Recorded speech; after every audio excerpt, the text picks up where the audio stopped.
Well my dear friends, good evening. और बहुत दिनों बाद मैं आपसे मिल रहा हूँ ऐसे, क्योंकि आज बहुत ही स्पेशल दिन है और this will change your life. Yes, और आज मेरे साथ ऐसी घटना भी घटी है।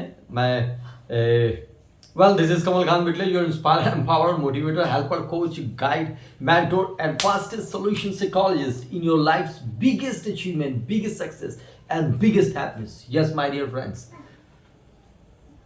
तो मैं बता रहा था कि आज मेरे साथ ज़िंदगी बदलने वाली घटना घटी और मेरा पूरा विश्वास है कि अगर आप इस वीडियो को पूरा देख लेंगे तो जी आपकी ज़िंदगी में भी कुछ विशेष, बेहद विशेष बदलाव आज ही आने वाला है। जी, बहुत छोटा सा वीडियो होने वाला है, ज़्यादा लंबा नहीं होगा ये।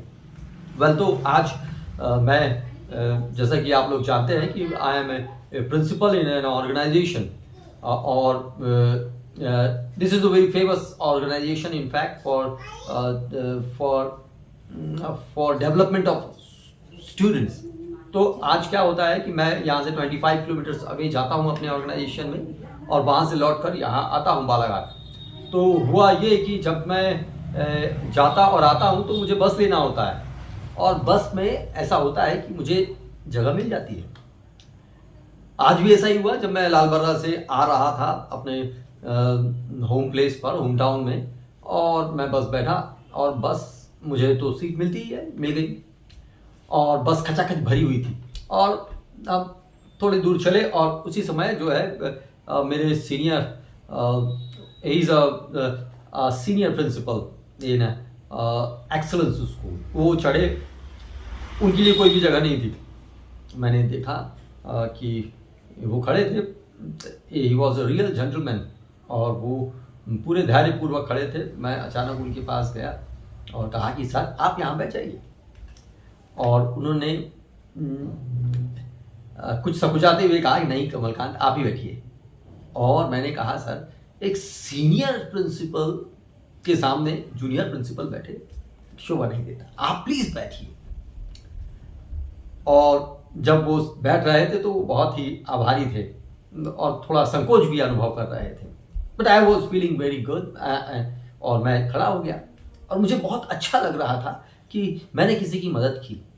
जी, और जब मैं ये सोच रहा था साथियों, तो मैं अचानक ही फ्लैश बैक में चला गया। जी, और मुझे ये सवाल आया कि कितनी बार, कितने लोगों ने मुझे मेरे जीवन में मदद की है और कितने लोगों ने अपनी सीट मेरे लिए छोड़ी है।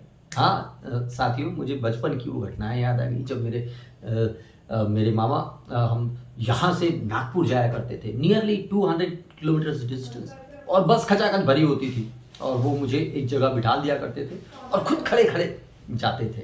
जी, ऐसा होता था और मेरे मन में उनके प्रति आभार पैदा हुआ कि मैंने कभी सोचा नहीं कि ऐसा मेरे साथ हुआ, परंतु आज ऐसा अनुभव हुआ कि जैसे मेरे दिमाग की बत्ती जल गई हो।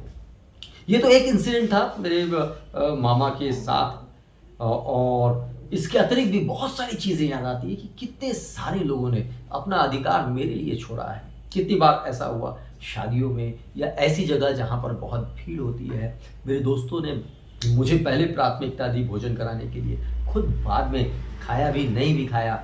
और कई बार तो ऐसा हुआ कि अजनबियों ने मेरे लिए किया।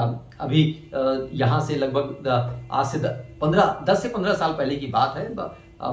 मैं बाबा रामदेव से मिलने हरिद्वार गया था और वहाँ पर आप तो जानते ही हैं, बाबा रामदेव के दीवाने तो पूरी दुनिया है।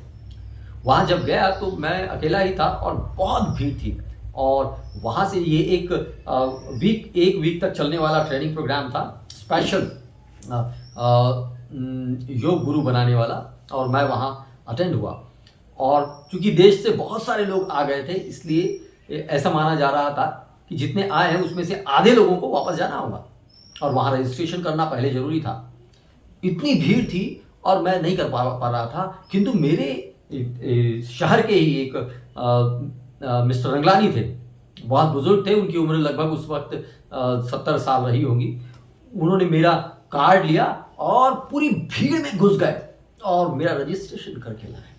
और मैं सच में, वो मेरे केवल उनकी जान पहचान इसी आधार पर थी कि वो मेरे नगर के थे और उन्होंने मेरे लिए किया। मेरी उम्र तो यही 35-40 वर्ष थी, परंतु he was nearly 70 my dear friends. तो मेरे मन में ये आया कि मैं तो करता ही हूँ, पर जो मैं करता हूँ समाज के लिए वो कितना कम है उस तुलना में जितना मुझे मिला हुआ है। हाँ साथियों, हर एक जगह लोग हमारे लिए त्याग करते हैं, परंतु हमको पता ही नहीं होता है, क्योंकि हम लोगों के लिए त्याग नहीं करते हैं।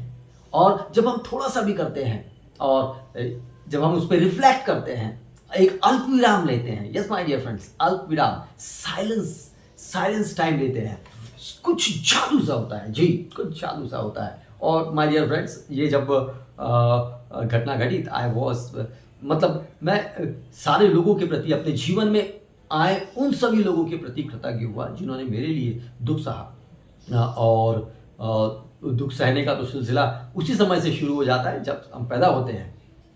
सबसे पहले माता, फिर पिता, और फिर हमारे अड़ोस पड़ोस के लोग, हमारे रिश्तेदार, सब लोग कितना दुख सहते हैं। मैंने सुना है कि जब मैं बच्चा था मैं बहुत रोया करता था, तो मेरे छोटे मामा मुझे ऐसा घुमाया करते थे पूरे मोहल्ले पड़ोस में। This is the big thing ना, क्योंकि आज मैं जब बच्चों को घुमाता हूँ तो मुझे लगता है कि it's a tough task, really tough task. Well, so this was the incident, it happened with me friends, और इसने मेरे जीवन को देखने का नजरिया बदला। मुझे लगता है वो आपको ही बदलेगा। तो यदि आप बदल गए हैं तो कमेंट करिएगा कि आपकी जीवन में ऐसी कौन सी याद आई इस घटना से रिलेटेड, और आप में क्या बदलाव हुए। Thank you very much my dear friends. आपको देखकर, आपसे मिलकर मुझे बहुत अच्छा लगता है, और यकीन जानिए कि ये मेरी लाइफ को ट्रांसफॉर्म करता है। Today I am living a wonderful life, और इस वंडरफुल लाइफ तक के पहुंचने के लिए मैं बहुत सारे लोगों का आभारी हूं, जिसमें राज्य आनंद संस्थान भी एक महत्वपूर्ण संस्था है। यस माय डियर फ्रेंड्स, आज इतना ही बदलिएगा, और फिर हम मिलेंगे एक नए अनुभव के साथ। तब तक के लिए have a wonderful time. Bye bye.